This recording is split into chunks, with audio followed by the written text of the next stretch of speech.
Chapter 3, Trapped. Even though Ralph woke up feeling sick and dizzy, his first thought was of the motorcycle. He hoped it was not broken. He sat there at the bottom of the wastebasket until the whirly feeling in his head stopped and he was able, slowly and carefully, to stand up.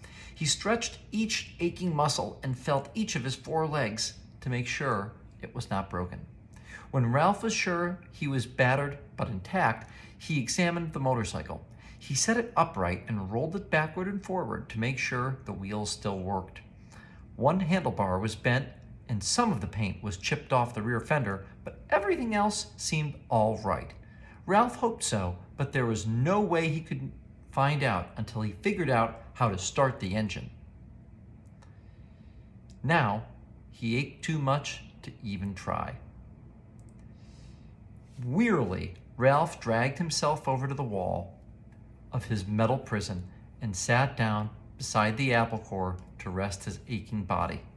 He leaned back against the side of the wastepaper basket, closed his eyes, and thought about his Uncle Victor. Poor nearsighted Uncle Victor. He, too, had landed in a metal wastepaper basket, jumping there quite by mistake. Unable to climb the sides, he had been trapped until the maid came and emptied him out with the trash. No one knew for sure what happened to Uncle Victor, but it was known that trash in the hotel was emptied into an incinerator and burned up.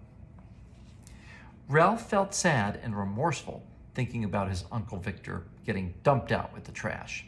His mother had been right after all. His poor mother gathering crumbs for his little brothers and sisters while he, selfish mouse that he was, sat trapped in a metal prison from which the only escape was to be thrown away like an old gum wrapper.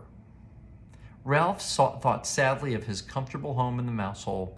It was a good home, untidy but comfortable. The children who stayed in room 215 usually left a good supply of crumbs behind, and there was always water from the shirts hung to drip dry beside the waste bin. It should have been enough. He should have been content to stay home without venturing out into the world, looking for speed and excitement. Outside the hall, Ralph heard footsteps and Matt, the bellboy, saying, "Well, these new people in 215 and 216, somehow they got the idea there are mice at the hotel. I just opened the window and told them the management wouldn't stand for it." Ralph heard a delighted laugh from the second floor maid, a college girl who was working for the summer season. "Mice are adorable, but just the same, I hope I never find any in my rooms. I'm afraid of them." There were 2 kinds of employees at the Mountain View Inn: the regulars, none of them young, and the summer help, who were college students working during the tourist season. "If you don't like the mice, you better stay away from that knothole under the window in room 215, advised Matt.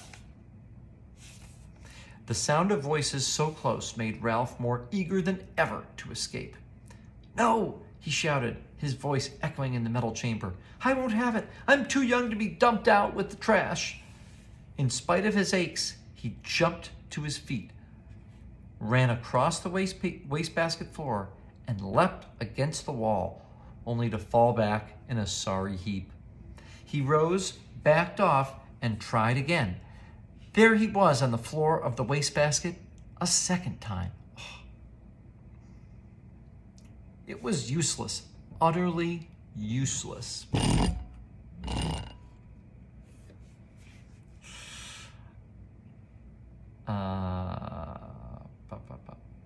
He did not have the strength to tip over the wastebasket.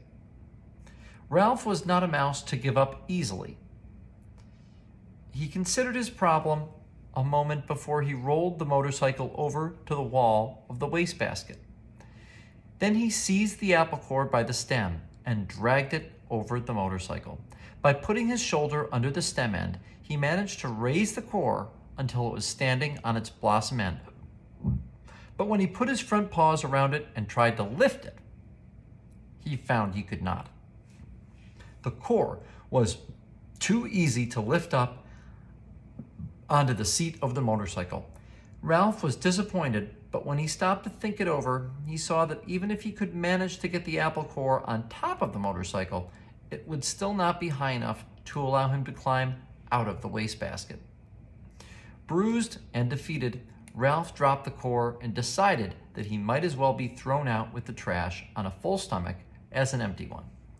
He took a bite of apple and felt a little better. It was the best food he had eaten for several days, juicy and full of flavor and much better than the damp Zwieback crumbs the last guest had left behind. He took several more bites and settled down to a hearty meal, saving the seeds for dessert. 2 ant scouts appeared on the rim of the wastebasket. "Go away," said Ralph crossly, because he did not like to eat food crawling with ants and because it embarrassed him to be seen in such a predicament. The ants left as silently as they had come.